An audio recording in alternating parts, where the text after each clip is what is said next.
name is Frank Schaefer. I grew up in the religious right. When the New York Times did an article on me a few years ago after my memoir was published, they called me religious royalty. In other words, I was the nepotistic sidekick to an evangelist father. I know something about religion. I fled the evangelical movement.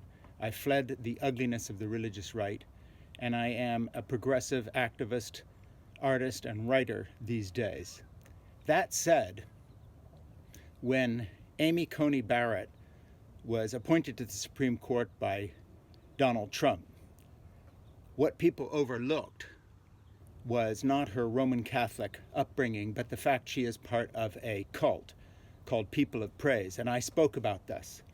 What no one foresaw, and something that is being lost in the news of the COVID epidemic, Trump refusing to leave office, and all the other things going on in the world today, is a major news story that broke when Amy Coney Barrett was the tipping point vote on the Supreme Court that just ruled in favor of religious organizations and churches being exempt in the state of New York, and of course for the whole country, in the precedent this sets from health regulations to do with the COVID epidemic. This is a huge event. It means that Amy Coney Barrett and the conservative majority on the Supreme Court have now openly declared that Americans play by one set of rules and religious Americans play by another set of rules. This means that religious organizations and churches don't have to have the compassion, the empathy, the public spiritedness, and the patriotism of ordinary Americans. They are allowed to meet and endanger the health of you and me and everyone around them by becoming super spreaders and breeders of disease in this pandemic and the next and the next. While those of us who are ordinary patriotic Americans play by one set of rules, Amy Coney Barrett and the other religious fanatics, the Roman Catholics and other conservatives on the Supreme Court, have decided that religious liberty and religious freedom means that religious organizations, Christian, Orthodox, Jewish, and others, play by a different set of rules. They don't have the civic responsibility you and me do.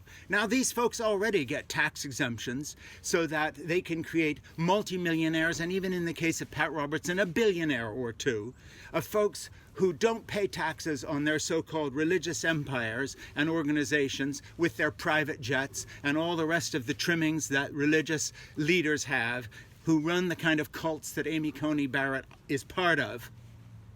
And the rest of us pay taxes on our real estate and all the rest of it. Now it's gone to another level. They don't even have to obey the health laws that the rest of us have to obey. Amy Coney Barrett and the Supreme Court have now ruled in favor of not religion being equal to other parts of American life, but be superior to it.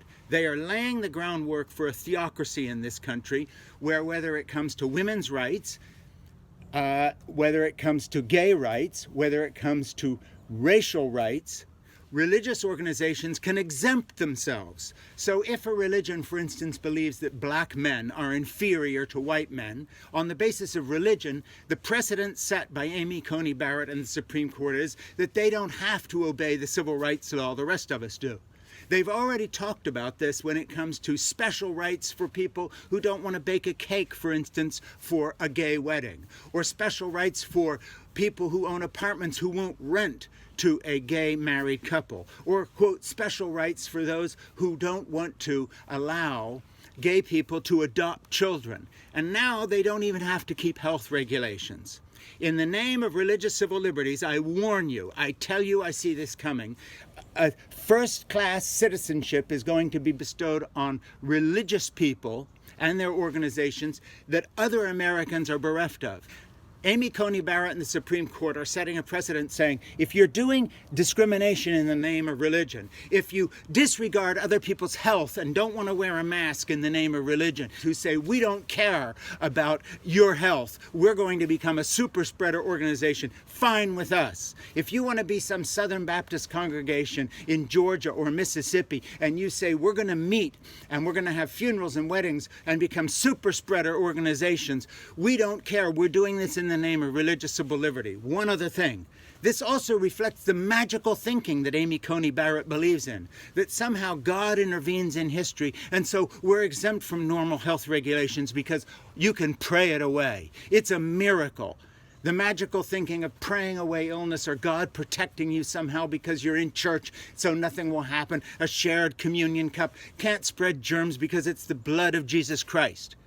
It subjects ordinary, decent, thinking, rational Americans to a super spreader cult of religion in our midst, literally like a cancer in the body of the United States, taking advantage of religious liberty, but pushing it one step further and claiming special magical rights the rest of us don't have.